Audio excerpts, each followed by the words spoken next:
मैंने गूगल पर आपके बारे में रिसर्च किया तो मुझे पता चला कि आप एमटेक है कंप्यूटर साइंस से। तो इतनी बड़ी डिग्री हासिल करने के बाद भी आपने सिंगिंग प्रोफेशन को ही क्यों चुना? है फुटका था गोरा गोरा, अरियाणे का छैल सा छोरा, लाट सब सा जचरा टोरा, कति चाड़ा थारी माँ। ग्रामीण भूमि जमीन से जुड़ी जानकारियों से जुड़ने पर मैं सुचिता ढुल आप सभी का स्वागत करती हूँ। आज हमारे साथ है हरियाणवी इंडस्ट्री के सुपरस्टार जो आज के टाइम पे किसी पहचान के मोहताज नहीं है। जी हाँ, अमित ढुल। आइए इनसे इनकी लाइफ के बारे में जानते हैं, हरियाणवी इंडस्ट्री से जुड़े कुछ फैक्ट्स इनसे जानते हैं। तो सर, सबसे पहले मैं आपका हमारे चैनल पर स्वागत करती हूँ और आपका धन्यवाद करती हूँ कि आपने हमारे ढुल परिवार का नाम पूरे दुनिया में रोशन किया। बहुत बहुत धन्यवाद सुचिता, और ग्रामीण मूवी देखने वाले सभी दर्शकों को मेरी तरफ से राम राम। और छोटी बहन को भी ढेर सारी शुभकामनाएं। पत्रकारिता में आप खूब नाम कमाओ, और नाम आपने कमा भी रखा है, और ऊंचे लेवल पे जाओ। और ग्रामीण भूमि देखने वाले सभी दर्शकों को मैं ये भी कहूँगा कि जो ग्रामीण भूमि जो पेज है या जो यूट्यूब चैनल है, वो छोटी छोटी जानकारियाँ जिनसे आप अवगत नहीं हो आपके सामने लेके आते हैं। तो चैनल को भी आप लोग सब्सक्राइब जरूर करें, ताकि अपनी जो पुरानी चीज़ें हैं उनसे आप अवगत हो। गाँव में क्या होता है, कैसे लोग रहते हैं, सारी चीज़ों की जानकारी मिले। तो चैनल को भी सब्सक्राइब करो और सपोर्ट कराओ सारे। सर, जो हरियाणवी इंडस्ट्री है, हरियाणा का जो संगीत है, वो कहीं ना कहीं मटकों से शुरू हुआ था। तबले, हारमोनियम जो है, ढोलक पहले बजाए जाते थे। लेकिन जैसे कि बॉलीवुड इंडस्ट्रीज में होता है, हॉलीवुड गानों में होता है, वो म्यूजिकल इंस्ट्रूमेंट्स आज के टाइम पे हरियाणवी इंडस्ट्री में यूज किए जा रहे हैं। आपने क्या कुछ बदलाव हरियाणवी इंडस्ट्री के अंदर देखे हैं और आगे आप क्या कुछ बदलावों की उम्मीद रखते हैं? देखो, जो इंस्ट्रूमेंट अपने मटका बेंजो थे वो अभी बजते हैं, रागनियाँ अब भी होती हैं। पहले ज़्यादा होती थी क्योंकि पहले इंटरटेनमेंट का साधन सिर्फ रागनियाँ सांग ही थे। लेकिन आजकल देखते हो हरियाणा इंडस्ट्री ग्रो कर रही है। जैसे डिजिटलाइजेशन हुआ, और सबसे ज़्यादा जो 2 GB डाटा जब से आया है, तो 2 GB डाटा आने से सबकी मौज हो गई है। लोग, आप भी 2 GB डाटा आने के बाद ही लोगों तक पहुंच पाए हो, नहीं तो हम टीवी पे न्यूज़ देखते थे, वेट करते थे कब न्यूज़ आएगी। तो सारा 2 GB डाटा ने बदल दिया सब कुछ। कलाकारों को इन्होंने बनाया हरियाणवी माँ बोली, देश विदेश तक, ऑस्ट्रेलिया, कनाडा, इंग्लैंड, न्यूजीलैंड तक हमारे कलाकार जान लग रहे हैं। तो हमारे लिए गर्व की बात है। और मटके आज भी बजते हैं। हम गाने बनाते हैं जब, तो जब ट्रैक रेडी करते हैं मटके यूज़ करते हैं उसमें। आप देखते हो बहुत सारे गाने हैं मटके आज भी हम यूज़ करते हैं। और मटका जो बजाते थे वो ज़िंदगी भर हमारे से जुड़ा रहेगा, क्योंकि वो हमारी धरोहर है। हमारा संगीत वहीं से शुरुआत। और मटके से भी पहले जाओ तो ऐसे ऐसे कलाकार हुए हैं गाने वाले अपने हरियाणा में, जिनकी आवाज़ ही ऐसी होती थी कि भी किसी चीज़ की ज़रूरत नहीं होती थी। तो हरियाणवी संगीत पहले भी आगे था, आज भी आगे है, और आगे भी आगे ही रहेगा। तो सर, जो हरियाणवी इंडस्ट्री है, यानी कि हरियाणा का कल्चर, लेकिन हरियाणवी इंडस्ट्री ही कहीं ना कहीं वेस्टर्न कल्चर को अडॉप्ट करती नजर आती है। तो आप इस बारे में क्या ख्याल है आपके? देखिए, मैं एक बात बताऊंगा, जो अपने हरियाणा के कलाकार हैं वो हरियाणवी तो गाने लग रहे हैं, और बहुत बढ़िया बढ़िया गाने आए हैं। आप देखो, 1.5-2 बिलियन का गाना होने वाला है। 52 गज का दामन, चटक मटक गाना आया है, वो भी 1 बिलियन हो गया है। बहुत बड़ी बात है हरियाणा के लिए। और आप कह रहे हो वेस्टर्न गानों की तरफ जा रहे हैं, तो चीज़ें, एक आर्टिस्ट होता है ना, आप फिल्म देखते हो, फिल्म में क्या पता एक आर्टिस्ट पहले तो हीरो का रोल अदा कर रहा हो, कभी उसको विलन का भी रोल अदा करना। अमरीश पुरी जी थे, वो हीरो भी होते थे, विलन भी होते थे। तो आर्टिस्ट वर्सेटाइल होता है, उसको हम इस चीज़ में नहीं आखते कि वो वेस्टर्न की तरफ जा रहा है। मेरा मानना ये है, उसका ज़िंदगी में एक टारगेट होता है कि मुझे, जैसे मैं हूँ हरियाणवी तो मैं गाऊँ हूँ, मेरा टारगेट होगा कि मैं हिंदी भी गा के देखूँ, मैं पंजाबी भी गा के देखूँ, मैं भोजपुरी भी गा के देखूँ। तो वो तो मेरी क्वालिटी हुई, मेरा टैलेंट हुआ ना उसको आगे बढ़ाने का, उसमें सबको सपोर्ट करना चाहिए। हाँ, हरियाणवी में छोड़ को नहीं, हरियाणवी में जिंदगी भर गाऊंगा, मरते दम तक गाऊंगा। तो जो वेस्टर्न गाने आजकल हमारे भाई गा रहे हैं, अच्छी अच्छी वीडियो लेके आ रहे हैं, तो उस पर हमें गर्व होना चाहिए कि अपने हरियाणा वाले सारे काम कर सके हैं। लेकिन एक कोई पंजाब का सिंगर आया मान लो, उस तक को नहीं गाया जाए हरियाणा गाने, वो तो नहीं गा सकता। तो जो हरियाणा वाले हों सारे कुछ गा सके, चाहे वो इंडियाज गो टैलेंट में अपने भाई गए हों, सारे गामा पा में गए हों। तो बोली हरियाणवी रखो, लेकिन काम जो वह कर रहे हो भी करके दिखाओगे, हम भी कर सका, तो वो हमारे लिए तो गर्व की बात है।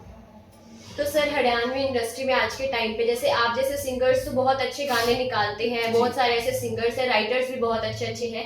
लेकिन आने वाले टाइम में, और जो अभी भी सिंगर्स नए नए आ रहे हैं, ऐसे गाने निकाल रहे हैं गुंडागर्दी के, बदमाशी के, हथियारों से जुड़े हुए गाने निकाल रहे हैं, जिससे कहीं ना कहीं जो आने वाली पीढ़ी है, जो भी फिलहाल पीढ़ी आ रही है, वो भी इससे कहीं ना कहीं अफेक्ट होती है, उस पर भी बुरा असर पड़ता है। तो आप इस बारे में क्या कहेंगे? हाँ नहीं निकालने चाहिए, चाहे मैं भी हूँ उसमें, ठीक है। और भाई ऐसा ऐसा रखना चाहिए कि अच्छी चीज़ें हों, अच्छे सबको सीख मिले। लेकिन सीख वाले गाने जब निकालते हैं ना, उस पर व्यूज़ मिलते हैं 1200, और ऐसे ऐसे गाने करते हैं उस पर व्यूज़ मिलते हैं 22 मिलियन, 50 मिलियन, 100 मिलियन। आर्टिस्ट जो अच्छे अच्छे गाने निकालने वाले हैं वो बेचारे दबके रह जाते हैं। तो ये जनता को जागरूक होना पड़ेगा, जनता को उन गानों को सपोर्ट करना चाहिए जो संस्कृति से जुड़े हुए हैं, किसी को सीख दे रहे हैं, उनको सपोर्ट करते ही नहीं।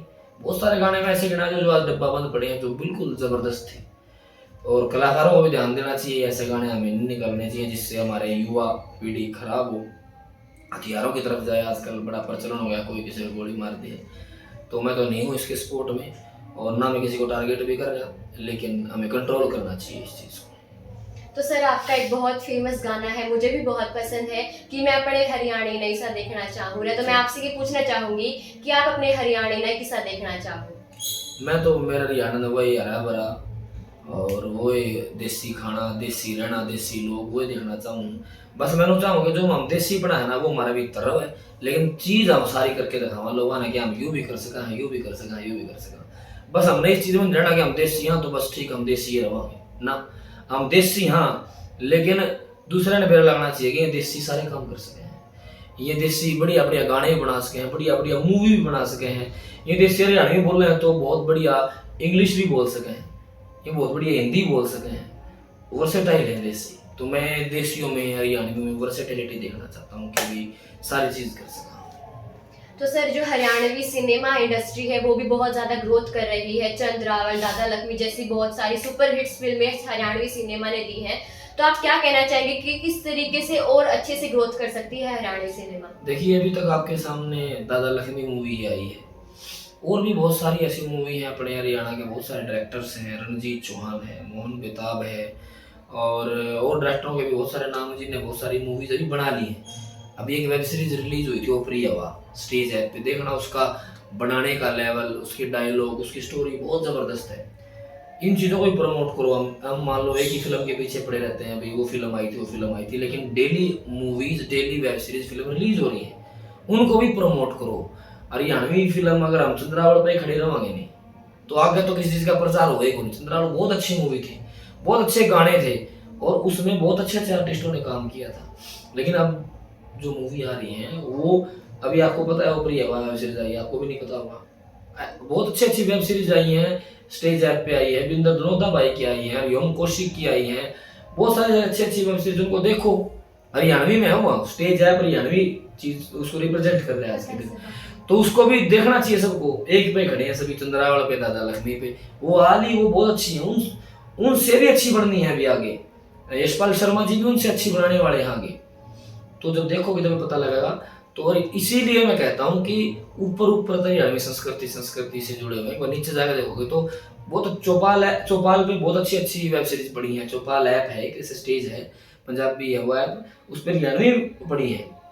आप ये देखोगे जियो है, जियो पे भी आई हुई है हरियाणवी, MX प्लेयर पे भी आई हुई है हरियाणवी वेब सीरीज। तो जब जाके देखोगे जब तो आर्टिस्टों ने पहचानोगे आप, तो एक दो ना पकड़ के ना बैठा है, बहुत अच्छी अच्छी वेब सीरीज आ रही हैं। हमारी भी आने वाली है एक वेब सीरीज, देसी नंबर 1 के नाम से है, हमने बनाई है। उसमें आपको पता लगेगा कैसे क्या क्या है, वो मैं बाद में बताऊंगा, तो जरूर देखिए वेब सीरीज। और हरियाणवी सिनेमा आगे बढ़ने लग रहा है, बहुत आगे जा चुका है। बॉलीवुड का कंटेंट खत्म हो चुका है, आप देख रहे हो बॉलीवुड वाली मूवी साउथ की कॉपी होती है, तो बॉलीवुड वाले हरियाणा बनाने लग रहे हैं, हरियाणवी मूवी बनाने लग रहे हैं। दंगल बनाई, और भी कई मूवी उन्होंने कोशिश करी और अच्छी चली है। उनका पूरा इंटरेस्ट हो रहा है कि हरियाणा में बिजनेस है। जब हरियाणा वाले इस बात ना समझेंगे ना कि हमारा आड़ा बिजनेस है, तो आप अमीर हो जाओगे, सारे कलाकार भी अमीर हो जाओगे, बहुत अमीर हो जाओगे। बॉलीवुड वाले समझ रहे हैं आड़ा बिजनेस है, आप समझ रहे हैं हमारे बॉलीवुड में जाना है, तो थोड़ा सा समझना पड़ेगा इस बात को। हरियाणा सिनेमा बहुत ऊपर जा रहा है और बहुत ऊपर जाएगा। तो सर मैं अब आपकी पर्सनल लाइफ से रिलेटेड कुछ सवाल पूछना चाहूँगी। मैंने गूगल पर आपके बारे में रिसर्च किया तो मुझे पता चला कि आप MTech है कंप्यूटर साइंस से, तो इतनी बड़ी डिग्री हासिल करने के बाद भी आपने सिंगिंग प्रोफेशन को ही क्यों चुना? गूगल पे पता नहीं किसने लिख रखी है, चीज़ें गलत लिख रखी हैं बहुत सारी। MTech तो मैंने कर रखी है, लेकिन मैकेनिकल इंजीनियरिंग मेरी ट्रेड थी, मैकेनिकल से कर रखी है मैंने। और पढ़ाई मैं करता रहा, साथ में मैंने म्यूजिक सीखा है 4-5 साल। मेरे गुरुजी हैं मास्टर सिंदर जी जींद से, और अम्बाड़ा से श्रीमती निधि नारंग जी, मैंने उनसे सीखा है। और बस जैसा भी गिला सूखा गाते हैं लोगों को पसंद आ जाता है। एमटेक मैंने मैकेनिकल इंजीनियरिंग से कर रखी है। तो सर आपको प्रेरणा कैसे मिली कि आपको सिंगिंग में जाना है? बस बचपन से ही मेरे को भजन गाने का शौक था। गाते रहे, फिर कीर्तनों में जाते रहे, फिर आगे से आगे ऐसे ही जुड़ते रहे किसी न किसी से। कभी किसी जागरण में चले गए, भजन गाया। आज भी मैं जागरण में गाता हूँ। आज भी यहाँ पाई में भी आया हूँ तो जागरण में आया हूँ, और मैं जिंदगी भर जागरण में गाऊंगा। तो ऐसे ही आगे आते रहे, बस यही एक से एक सीढ़ी मिलती रही और अपन यहाँ तक पहुँच गए। तो सर जो सिंगर लोग होते हैं उनकी जो है मेन इनकम के सोर्स क्या होते हैं? सिंगर की मेन इनकम सोर्स होता है उसके लाइव प्रोग्राम, ये होता है। फिर उसके बाद जो गाने बनाते हैं वो गानों से इनकम होती है। रॉयल्टीज वगैरह आने लगी हैं आजकल, तो पहले पता नहीं था इन चीज़ों का। तो मेन तो यही होता है सिंगर का, तो कि लाइव वो गाएगा, गाने सुनोगे उसको आप बुलाओगे गाने के लिए, यही होता है मेन सिंगर का इनकम जो होता है। वैसे गाने बेच के भी जब चले, दौर होता है, दौर के हिसाब से पैसे कमा लेते हैं लोग। तो सर आपने इतने सारे सुपरहिट गाने दिए हैं, क्या उनमें से आपको कोई फेवरेट गाना है? मैंने जो गाने आज तक करे हैं, मेरे गानों में से फेवरेट गाना तो सारे ठीक लगे मैंने। लोगों को जो अच्छा लग जाएगा मैंने वो अच्छा लगेगा। बाकी मैं चढ़ा था रही माँ गाना मैंने बहुत अच्छा लगेगा मेरा। आप उसकी कुछ पंक्तियां गा के सुनाना चाहोगे?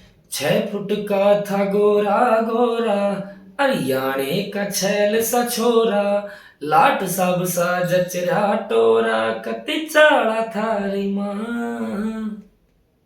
सर आपको किस कोई और सिंगर जो आपका फेवरेट हो, आपको उनसे मोटिवेशन मिलती हो? देखो हरियाणा में तो मैंने राज मामा बहुत अच्छा लग रहा है भाई है अपना, बहुत अच्छी आवाज़ है उसकी। और बॉलीवुड में मैं सुखविंदर सिंह, शंकर महादेवन को बड़ा फॉलो करता हूँ, बड़ा सुनता हूँ। इन जैसा तो मैं कभी भी नहीं गा सकता, लेकिन मैं सुनता अच्छे लोगों को। गाना तो मैं नहीं छाया हुआ पर सुनता बढ़िया लोगों को। तो सर आप आखिर में जो है अपनी हरियाणा की पब्लिक से क्या कहना चाहोगे? क्योंकि कहीं ना कहीं जो इंडस्ट्री है वो वही प्रोडक्शन करेगी जो ऑडियंस डिमांड करेगी। तो जैसी ऑडियंस की डिमांड होगी वैसी प्रोडक्शन होगी, तो आप ऑडियंस से क्या कहना चाहोगे? बस वही कहूँगा कि वही बढ़िया बढ़िया आप चाहो कि अगर संस्कृति अच्छे गाने आए, सीख के गाने आए, तो जो गाने आते हैं सीख के भी आप सुना करो। सुनते तो उन है हो ही नहीं आप लोग, और ऊपर ब्लेम फिर आर्टिस्टों पे आता है। आर्टिस्टों की भी गलत बात है भाई, थोड़े वल्गर गाने या बदमाशी गाने निकाल रहे हैं, पर लोग जागरूक होंगे तो कलाकार की हिम्मत होनी भाई वैसे गाने निकाल सके। अच्छी अच्छी चीज़ें आए उनको सुना करो। हमने गाना करा था एक जो अपने हरियाणा सा देखना चाहूँ, तो आज तक लाइव भी गाया करें, वीडियो को नहीं आई इसकी, तो सुनोगे तो अभी गाना आता पीछे आप दोनों जने, बहुत अच्छा गाना था वो, उसकी 15-16 लाख व्यूज है बताओ। और कोई गाना होता है क्या करोड़ों में व्यूज है। तो मैं कहना चाहूँगा कि भाई अच्छे गाने सुना। तो ये थे हमारे साथ हरियाणवी इंडस्ट्री के सुपरस्टार अमित डुल, जिन्होंने बताया कि किस तरीके से हरियाणवी इंडस्ट्री ग्रो कर रही है, आगे ग्रो करेगी। इन्होंने ये भी बताया कि किस तरीके से हम हमारी हरियाणा की संस्कृति को बचाकर रख सकते हैं। तो एक अनुरोध आप लोगों से भी है कि कृपया अपनी डिमांड को भी, जो हम डिमांड करते हैं वैसी ही प्रोडक्शन हमें इंडस्ट्री देती है। तो जैसी हमारी डिमांड होगी वही हमें प्रोडक्शन मिलेगी। तो अगर हमें हमारी संस्कृति को बचा कर रखना है तो हमें भी हमारे सांस्कृतिक गानों को ही सुनना चाहिए।